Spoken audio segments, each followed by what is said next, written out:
नमस्कार, मैं विधि एक बार फिर से हाजिर हूँ आपके सामने आईटी लॉ की अगली सीरीज के साथ। पिछली सीरीज में हमने बात की थी लाइसेंसिंग के बारे में, इशू ऑफ लाइसेंस के बारे में, जो सेक्शन 21 से लेकर के 26 तक के लाइसेंस के इशू, रेवोकेशन, उसके सस्पेंशन, एप्लीकेशन, इन सब के बारे में बात करता था। अब हम बात करेंगे सेक्शन 27 से। तो सेक्शन 27 जो है वो कंट्रोलर को पावर देता है कि वो डेप्यूटी कंट्रोलर और जो असिस्टेंट कंट्रोलर है उनको जो भी पावर्स हैं या जो भी उनको डायरेक्शंस हैं वो इश्यू कर सके, बेसिकली पावर टू डेलीगेट।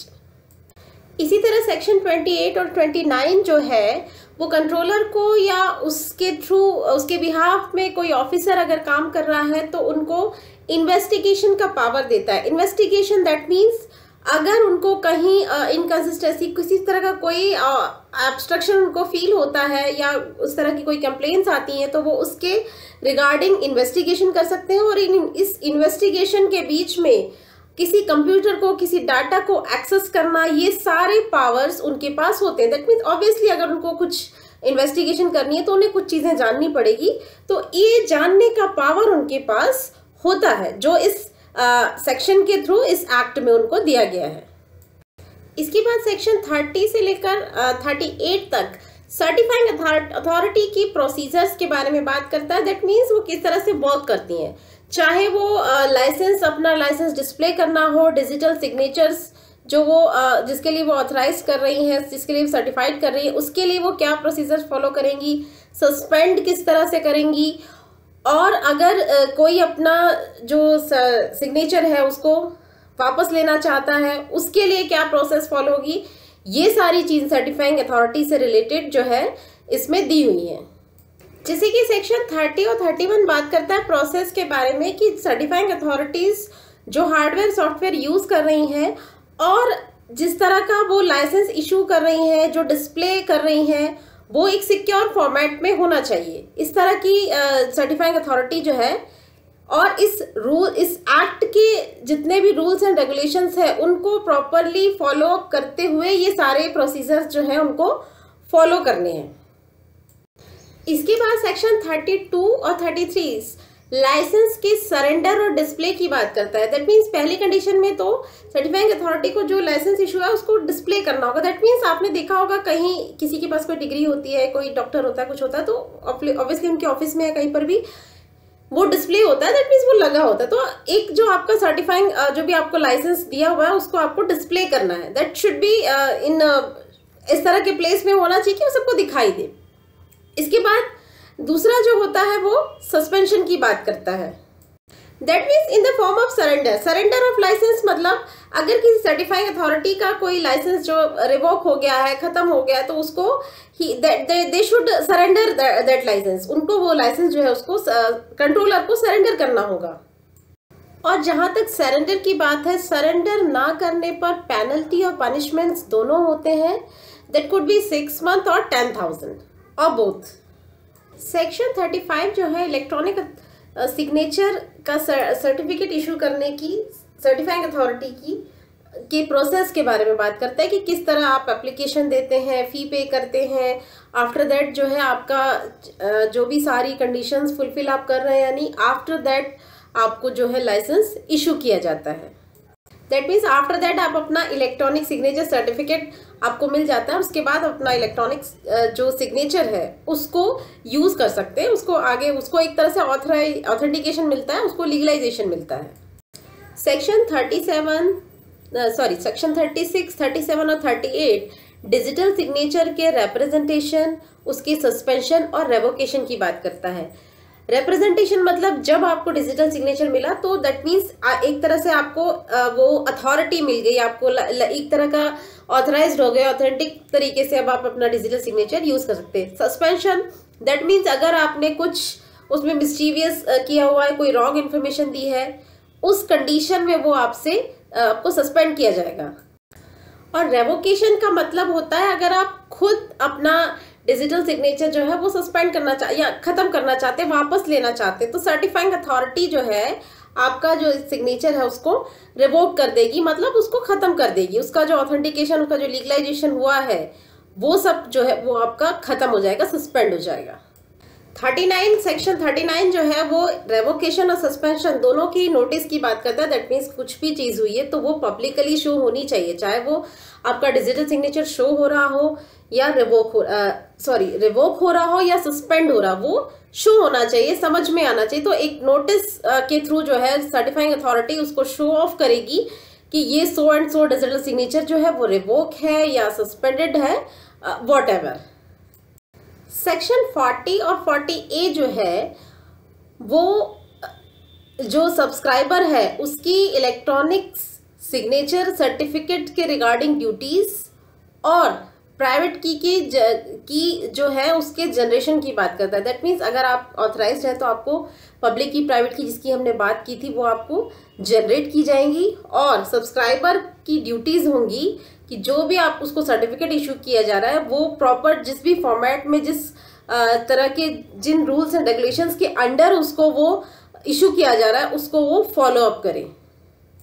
अच्छा, एक क्वेश्चन जो है आप लोगों के मन में बार बार आ रहा होगा, is there any difference between electronic signature और डिजिटल सिग्नेचर? तो मैं इसका बीच में आपको सोल्यूशन बता देती हूँ, थोड़ा सा आपको रोक के।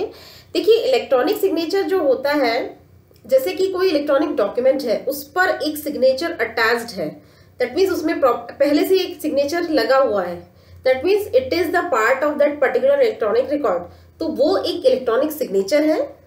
क्लियर? आफ्टर दैट आप एक डिजिटल सिग्नेचर करते हैं, उस so and so electronic record को ऑथेंटिकेट करने के लिए, आप जो बाद में सिग्नेचर कर रहे हैं उसको ऑथेंटिकेट करने के लिए कि हाँ this particular record is authenticate, legalise, जो भी है, तो वो जो आप सिग्नेचर कर रहे हैं that is digital signature. I think now आपको कोई कंफ्यूजन नहीं होगा between electronic signature and digital signature. Section 41 और 42 कंट्रोल ऑफ प्राइवेट की और एक्सेप्टेंस और डिजिटल सिग्नेचर की बात करता है। दैट मीन्स आपको डिजिटल सिग्नेचर इशू हो गया, उसके बाद आप उसको कंट्रोल करेंगे, वो आप उसको एक्सेप्ट करेंगे, डिस्प्ले करेंगे, and after that control of private की। ये कंट्रोल ऑफ प्राइवेट की जो है बेसिकली ये बात करता है कि आपको उसका जो भी उसकी सिक्योरिटी को मेंटेन कर रहा है। बेसिकली जो सब्सक्राइबर है he is responsible for any kind of interruption. That means आपको कोशिश करनी, जैसे कि आपका फ़ोन होता है, आप अपना फ़ोन लॉक करके रखोगे, जैसे कि आपसे कहा जाता है कि सो एंड सो ऐप जो है इट इज़ डेंजरस, तो आप इसको डाउनलोड ना करें, आप एंटीवायरस डलवाएं। दैट मीन्स आपकी भी बेसिक कुछ रिस्पॉन्सिबिलिटी है कि आप अपने डाटा को प्रोटेक्ट करके रखें, अपना जो है उसको सेव करके रखें, अपना जो आपका सिस्टम है, इलेक्ट्रॉनिक सिस्टम है, उसको सेव करके रखें। दैट इज बेसिकली यूर एक फर्स्ट स्टेप पे रिस्पॉन्सिबिलिटी तो आपकी ही बनती है। अब सेक्शन 43 जो है, आपने भाई पूरी सारी अलर्ट आप पूरा तरह से रहे, सारे प्रिकॉशंस ले लिए। आफ्टर दैट भी अगर किसी तरह का इंटरप्शन होता है आपके कंप्यूटर में, कंप्यूटर सिस्टम में, इसके लिए पेनल्टी और कंपनसेशन की बात करता है सेक्शन 43। दैट मीन्स आपके कंप्यूटर डाटा में आपका जो भी सिस्टम है, जो भी आपका कोई आपका डाटा है, उसको कॉपी किया, किसी ने डिलीट किया, किसी भी तरह का उसको नुकसान पहुंचाने की कोशिश किया, उसको आपसे लेने की कोशिश किया, थेफ्ट की, जो भी आप समझते हैं, जैसे कि आप पायरेसी के बारे में जानते हैं, तो ये सारी जो चीज़ें होती हैं इसके थ्रू अगर कोई आपके सिस्टम को, आपके डाटा को डैमेज करता है, दैट मीन्स वो लायबल होगा आपकी कंपनसेशन के लिए और पेनल्टीज के लिए भी। ये किसी भी तरह का अगर आपको आपके सिस्टम को, आपके कंप्यूटर सिस्टम को, आपके डाटास को चोरी करता है, आपको नुकसान पहुंचा रहा है, तो वो उसके लिए कंपनसेशन और पेनल्टीज अप्लाई होंगी। अब यहाँ पे स्पेसिफिकली इस सेक्शन के रिगार्डिंग कुछ डेफिनेशंस दी हुई है, जिसमें से पहली डेफिनेशन है कंप्यूटर कंटामिनेंट की। कंप्यूटर कंटामिनेंट का मतलब होता है एक स्पेसिफिकली एक सेट ऑफ जो कंप्यूटर, एक डाटाबेस जो बनाया जाता है किसी रिकॉर्ड को मॉडिफाई करने के लिए, एडिट करने के लिए, डिलीट करने के लिए, जो भी एक डाटाबेस आपके सिस्टम में बना होता है कि जहां से आप अपनी मेमोरीज रिकवर करते हो, डिलीट करते हो, that is called computer contaminant. इसके बाद डेफिनेशन है कंप्यूटर डाटाबेस की। दैट मीन्स जो आपके मैसेजेस होते हैं, वीडियोस होते हैं, फाइल्स होती हैं, जो भी आपका पूरा डाटा होता है, that all can be called computer database. अब कंप्यूटर वायरस के रिगार्डिंग एक सेट ऑफ प्रोग्राम है वो जो आपका डाटा को जो डिस्ट्रॉय करता है, इंटरप्ट ऑब्स्ट्रक्ट करता है या किसी तरह का कोई डैमेज उसमें करता है, that will call computer virus. Now what will be damage इसमें क्या होगा? डैमेज वो होगा कि किसी भी तरीके से आपके डाटा को डिलीट कर दिया, मॉडिफाई कर दिया, रीअरेंज कर दिया, ऑल्टर कर दिया किसी भी मीन्स से, that will called damage. Computer source code that means जो प्रोग्राम्स का एक सेट है वो जिसमें कुछ भी हो सकता है, डाटा हो सकते हैं, जो भी जहां से भी वो सारी इंफॉर्मेशन जो रिलीज हो रही है, तो इन सब चीज़ों को जो भी एक्सेस करने की कोशिश करता है, डिलीट करता है, ऑल्टर करता है, किसी भी तरह का कोई नुकसान पहुंचाता है, तो उसमें आप कंपनसेशन और पेनल्टीज दोनों के प्रोविजंस जो है ये सेक्शन देता है। अब सेक्शन 43A जो है किसी बॉडी कॉर्पोरेट मीन्स कोई कंपनी, फर्म या कोई भी प्रोप्राइटरशिप, सोल प्रोप्राइटरशिप है, किस तरह का कोई भी इंस्टीट्यूशन है, कोई एस्टैब्लिशमेंट है जो किसी सेंसिटिव डाटा को होल्ड कर रहा है, अगर वो रॉन्गफुली उस डाटा को कहीं पर भी डिस्क्लोज कर देता है तो it will responsible for that. जैसे कि एक बात हुई थी आधार कार्ड के बारे में, जिसके बारे में जब हम इस आईटी लॉ के केसेस पे डील करेंगे तब हम डिटेल में उसके बारे में बात करेंगे कि अगर गवर्नमेंट ने, जैसे कि हमने पहले बताया, अगर किसी कंपनी, किसी फर्म, किसी को दिया हुआ है कि ये सो एंड सो काम आपको इलेक्ट्रॉनिक फॉर्म में करना है, अगर वो किसी तरह के सेंसिटिव उस डाटा को डिस्क्लोज कर देता है, that mean they will responsible for that disclosure. अगर रॉन्गफुली अगर ये चीज की गई है तो रॉन्गफुल, यहाँ पे एक वर्ड जो है वो स्पेशली लिखा हो गया है, रॉन्गफुली अगर वो इस एक्ट को किया जाता है। सेक्शन 44 और 45 पेनल्टी और रेसिडुअरी पेनल्टी की बात करते हैं। सेक्शन 45 और 44 में बेसिकली पेनल्टी के बारे में ही बात की गई है। 44 जो है वो बात करता है इस तरह की पेनल्टी की, अगर किसी तरह का आपको इन्फॉर्मेशन दिया हुआ है, उसको आप फेलियर आपका हो जाता है, फेलियर टू फर्निश किसी तरह की जो भी इंफॉर्मेशन है, तो ये it would amount to penalty.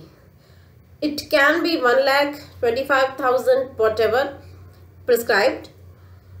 और इसके बाद जो आती है रेसिडुअरी पेनल्टी मीन्स इस एक्ट के रिगार्डिंग जो रूल्स एंड रेगुलेशंस दिए हुए हैं उसका अगर कोई वायलेशन होता है, it would amount also to give penalty। अब सेक्शन 46 जो है वो power to adjudicate, that means adjudicating officers की बात करता है कि सेंट्रल गवर्नमेंट, जो हमने पेनल्टीज की बात की, सेंट्रल गवर्नमेंट अगर नॉट मोर देन 5 करोड़ इस तरह का कोई प्रॉब्लम आता है, इस तरह का कोई इशू होता है, तो उसके लिए एक एडजुडिकेटिंग ऑफिसर अपॉइंट करेगी and he will inquire about all the situations, but the limit is not more than 5 crores, and about more than 5 crores then court will be there, competent court will be there for the for trials for decisions। and section 47 about that किस तरह के facts जो है वो adjudicating officer जो है inquire करेगा, that means जो लॉस हुआ है, जिस तरह का डाटा है, जो सिचुएशंस है, कितना अमाउंट है लॉस का, ये सारी चीजें जो है वो एडजुडिकेटिंग ऑफिसर जो है इंक्वायर करेगा। Section 49 is about cyber appellate tribunal. तो सेंट्रल गवर्नमेंट जो है वो एक या एक से ज्यादा साइबर अपीलेट ट्रिब्यूनल बना सकता है, क्योंकि इस तरह के जो भी इश्यूज होते हैं, हम और भी चीजों में देखते हैं ट्रिब्यूनल्स होते हैं लेबर्स के लिए, इसके लिए, तो for this also cyber appellate tribunal is there. Section 49 और 50 साइबर अपीलेट ट्रिब्यूनल के कंपोजिशन और सिलेक्शंस की बात करती है। इसमें एक चेयरपर्सन होगा जो सेंट्रल गवर्नमेंट जिसको अपॉइंट करेगी with the consultation of chief justice of India. जो चेयरपर्सन है, चेयरपर्सन का जो क्वालिफिकेशन है, दैट विल जो उसकी जो क्वालिफिकेशंस है, he has to be high court जज, he has been qualified to be a high court judge। और इसके अलावा एक्सेप्ट जुडिशियल मेंबर्स के अलावा जो मेंबर्स होंगे उनके पास नॉलेज होना चाहिए टेलीकम्युनिकेशन का, इंफॉर्मेशन टेक्नोलॉजी का, दैट मीन्स जिसके बारे में हमारा ये एक्ट है बेसिकली, उससे रिलेटेड सारे नॉलेजेबल पर्संस होने चाहिए। अब इसके जो जुडिशियल मेंबर्स हैं वो किसी लीगल सर्विस उसके मेंबर होने चाहिए और एडिशनल सेक्रेटरी की पोस्ट पर एटलीस्ट फॉर 1 ईयर होने चाहिए। That means legal knowledgeable person तो ऑब्वियसली होना चाहिए, तभी तो हम लोग साइबर ट्रिब्यूनल जो है वो प्रॉपरली कॉन्स्टिट्यूट कर पाएंगे। इसके बाद सेक्शन 51 बात करता है term of office and conditions of service. Term of office जैसा कि आप जानते हैं ऑब्वियसली हर जगह होता है। Section 5 years up to 5 years until 65 years. 5 years का जो है वो टर्म ऑफ आपका टेन्योर है, और up to age of 65 years जो है तब तक के आप उसमें काम कर सकते हैं। कंडीशंस ऑफ सर्विस जो नॉर्मली कहीं पर भी होती है कि किसी तरह का आप किसी तरह का इलीगल वर्क ना हो, कोई आपके ऊपर ऑफेंस वगैरह ना हो, ये सारी चीज़ें जो बेसिकली होती हैं। बेसिकली उनका जो है कोई फाइनेंशियली पर्सनली कोई इंटरेस्ट नहीं होना चाहिए जो जहाँ पर भी वो वर्क कर रहे हैं उससे रिगार्डिंग जो एक नॉर्मल रूल्स हैं वही उसमें होते हैं। Section 52 is about salary and allowances that will prescribe by this act of central government. 52A बात करता है पावर्स ऑफ सुप्रिटेंडेंस की। पावर्स एंड सुप्रिटेंडेंस की जो चेयरपर्सन है साइबर अपीलेट ट्रिब्यूनल का, उसके पास एक प्रिस्क्राइब जो भी इस एक्ट के थ्रू सेंट्रल गवर्नमेंट के थ्रू उसको जो पावर्स उसको ऑथराइज किए जाएंगे उसके लिए वो उसके लिए ऑथराइज्ड होगा। जो भी प्रिस्क्राइब किए जाएंगे, जो भी उसको पावर्स जो भी जिस भी लिमिट तक, उसके लिए वो ऑथराइज्ड होगा। और जैसे कि नॉर्मली होता है चेयरपर्सन के पास ये भी पावर होगा कि वो एक बेंच से दूसरी बेंच को जो केसेस हैं उसको ट्रांसफर कर सके और मेजॉरिटी से डिसीजन ले सके। ये सारा कुछ 52 sub clause A, B, C में आप देख सकते हैं। इस तरीके से ये सारी प्रोसीजर जो साइबर अपीलेट ट्रिब्यूनल की है वो दी हुई है। तो हमारा आज का जो सेगमेंट है वो यहीं तक। इसके बाद हम लोग अपने आगे वाले आईटी लॉ की सीरीज के सेगमेंट के लिए मिलेंगे। तब तक के लिए आप हमसे जुड़े रहिए। आपको कोई भी सुझाव, कोई कमेंट हो तो आप ज़रूर हमें बताइए, और हमारे चैनल को लाइक, सब्सक्राइब, शेयर करना मत भूलिए, और हाँ, बेल आइकन को भी ज़रूर प्रेस करिए। तो हम मिलते हैं अपनी अगली आईटी लॉ की सीरीज में। तब तक के लिए नमस्कार।